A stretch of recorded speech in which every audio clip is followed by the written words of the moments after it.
Baiklah, nama saya Noni Alvina Purba.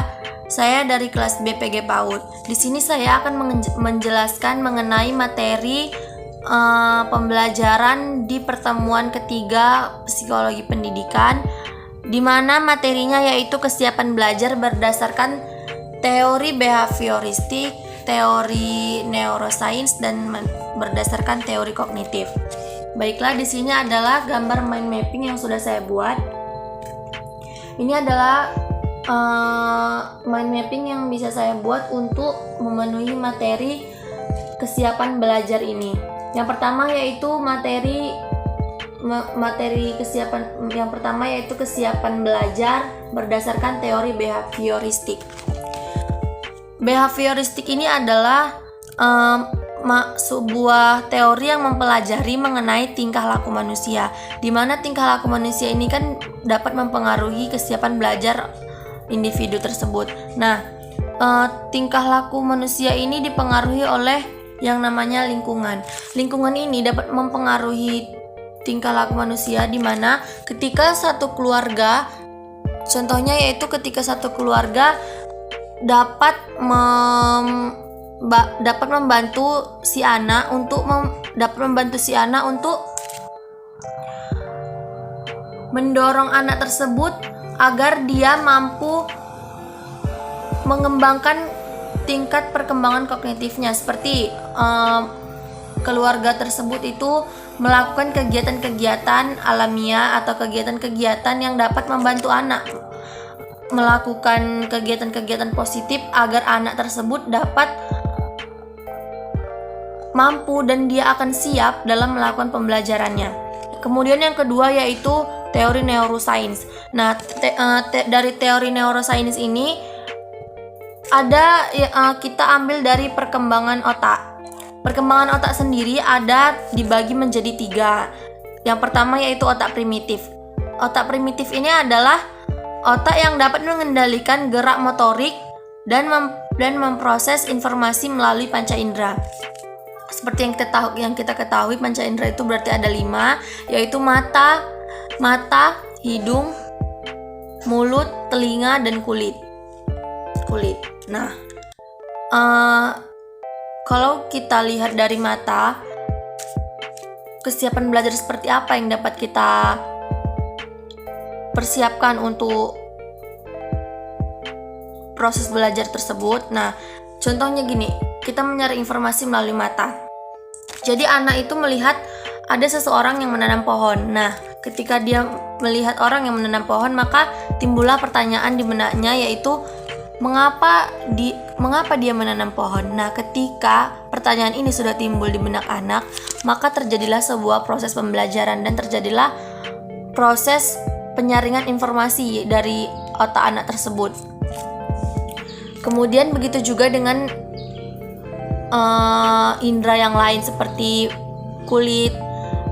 Ketika anak bermain di luar panas-panasan, kemudian dia merasa kulitnya panas. Kemudian hidung, yaitu ketika dia mencium bau-bauan yang baru, bau-bauan yang enak atau bau-bauan yang sedap. Kemudian yaitu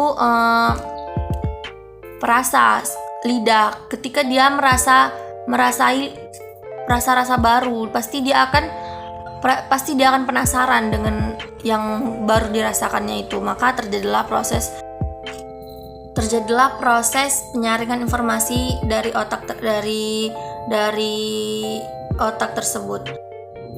Yang kedua yaitu otak limbi. Otak limbi ini adalah otak yang mampu memproses emosi. Jadi ketika individu atau anak merasakan rasa senang, rasa bahagia, rasa sedih, otak inilah yang memproses perasaan tersebut. Dan otak limbi ini adalah pertemuan atau penghubung antara otak primitif dan otak pikir.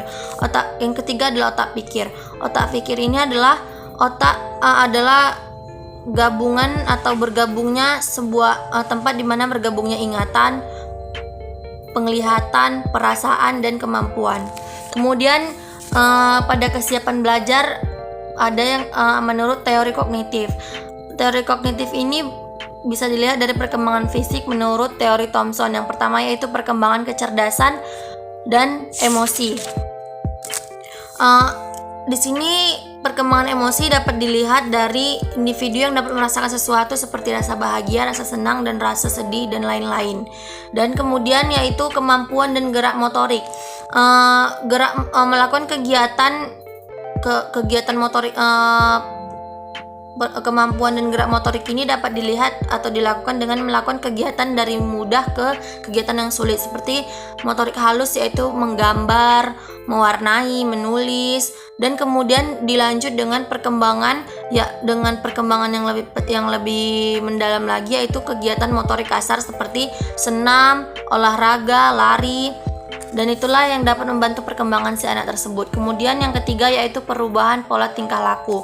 Nah, tingkah laku ini terjadi karena adanya interaksi sosial antara si makhluk sosial satu dengan makhluk sosial yang lain, sehingga ketika makhluk sosial ini merasa nyaman dengan interaksi yang dilakukannya, maka dia akan mulai mengikuti apa yang terjadi, atau dia mengikuti apa yang sudah dilihatnya tadi. Nah, ketika dia merasa nyaman, sehingga hal itu dapat mempengaruhi tingkah laku si anak tersebut. Yang keempat yaitu perubahan tinggi, berat, dan proporsi. Sebenarnya ini mengacu kepada perubahan. Nah, terjadinya proses perubahan ini dikarenakan adanya kegiatan dari perkembangan di atas sebelumnya, yaitu seperti kegiatan motorik tadi. Nah, dengan adanya kegiatan olahraga ini juga dapat mempengaruhi berat badan atau tinggi badan dari si anak tersebut. Kemudian jika kita membahas mengenai perkembangan kognitif, maka bagaimana dengan anak yang mengalami malnutrisi? Nah, anak yang mengalami malnutrisi berarti anak itu memiliki peristiwa yaitu kekurangan gizi. Nah, ketika anak mengalami kekurangan gizi, maka itu dapat menghambat proses perkembangan otak anak. Nah, kekurangan gizi ini dapat membuat otak kekurangan nutrisi, sehingga terjadilah tadi yang namanya hambatan dalam perkembangan otak anak, sehingga anak tidak berkembang sesuai dengan teman-temannya yang lain.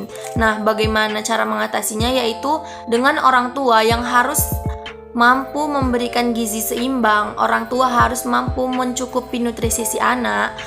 Jadi ketika anak ini mendapatkan nutrisi yang baik, mendapatkan gizi seimbang, maka perkembangan anak tersebut juga akan berkembang sesuai dengan perkembangannya dan berkembang secara baik. Nah, itulah yang dapat saya jelaskan dari mind mapping yang saya buat. Sekian dari saya Noni Elvina Purba, terima kasih.